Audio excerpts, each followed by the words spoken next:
Ang Miami Heat nag-iisip na ng desisyon kay Tyler Hero. Ang sinabi kasi doon dahil sa contract extension na nag-iintay sa kanya. Nag-a-average pa rin naman si Hero ngayong season ng 23 points, 5 rebounds, 2 assists, 1 steal, 50, 40, 90%. Nasa all-star number pa rin si Tyler Hero ngayon. Pero sa record, kapag andun si Hero sa Miami, natatalo sila. Nung hindi pa siya naglalaro ngayong season dahil sa injury, meron ang Miami na 11-6 record. Nang bumalik si Hero, 3-5 record. Kahit noong mga nakarang taon, ganito rin ang record ng Miami kapag naglalaro siya. Kasama pa yung ibang all-star nila. Malamang sasabihin bakit parang sinisisi si Hero. Hindi naman niya kasalanan yun. Pero laging tumatiming kasi na kapag naglalaro si Hero, bumababa ang winning rate ng Miami Heat. Hindi yung basta-basta makikita sa stats niya, pero sa winning record, andun yun. Kahit noong mga nakarang taon napapansin na yun ng mga analyst. Meron kasing isang stats o record na nananalo ang Miami kahit maglaro si Hero. Pero mukhang ayaw ibalik ng Miami Heat. Kapag siya ay nasa 6-man position, mas maraming panalo ang Miami kapag andun siya sa ganong role. So malamang sasabihin, nagmamarunong ka na naman. Andun sa record, anong gagawin ko? So parang Jordan Poole lang yan. Nung nilagay sa starting unit sa Wizards, nag-struggle. Pero nung ibinalik sa second unit, halos bumabalik din yung laro. Si Hero lang din yung isa sa mga player na hindi nababago halos ang stats, mapa 6-man or kaya starter. Formidable ang lineup no ng Miami nung nasa 6-man position siya. Nanalo pa siya ng 6-man of the year on 2022. At ang Miami ang number 1 team sa East nun. Ng 2023 season nang pumirma ng kontrata si Hero, hiniling niya kay Pat Riley na maging starter. Ibinigay naman. Kaso mula number 1 team ang Miami sa East, biglang bumagsak ng number 7 or number 8. Dumaan pa kasi ang Miami nun sa play-ins kaya naging number 8 ang standing at nakaabot pa ng finals. Isang game lang siya nakapaglaro ng playoffs noong 2023. Diyan din nagsimula na kada maglalaro si Hero natatalo ang Miami na hindi maulit na umangat ulit ang Miami sa top 3 ng standing.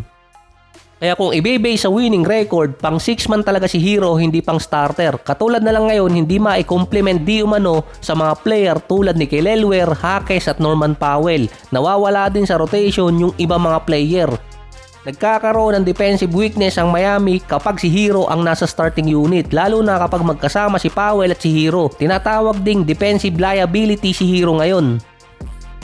Expiring contract na rin si Powell. So magkaiba silang dalawa ni Hero. Si Powell dati nasa 6-man position pero nung nilagay siya sa starting position naging all-star number. 24 points, 3 rebounds, 2 assists, 1 steal, 50 and 43. Si Hero naman mula 6-man naging starter. Same number pa rin ang pinapakita niya kaso yung winning rate bumababa. Kailangan di umanong mamili ng Miami kung sino ang i-retain nila. Extension para kay Hero or i-retain nila si Norman Powell.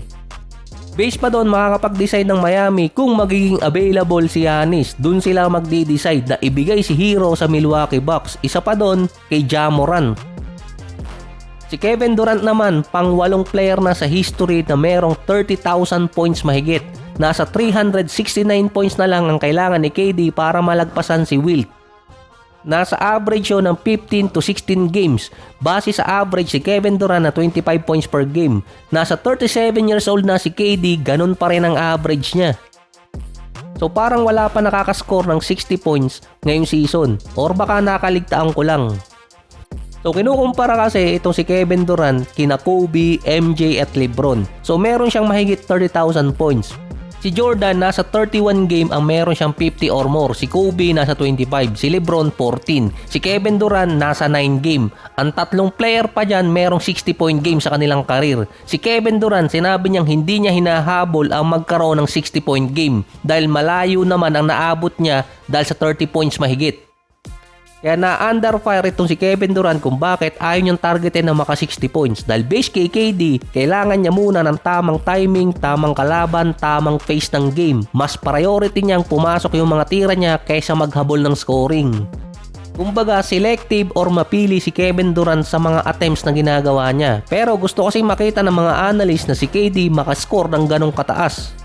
Kaya nga lagi kong joke kay KD, magaling siyang pumili ng team dahil mismong galing naman sa kanya na kahit sa mga attempts, mapili din siya. Ang sinabi na lang ni KD, mas madali kasi ngayong umiscore ng 30 points kumpara nung 15 years ago.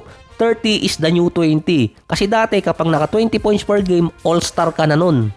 Kaya ngayon, merong mga player na nasa mid-30s na pataas, umi-score pa rin ng mahigit 30, katulad na lang ni Kevin Durant.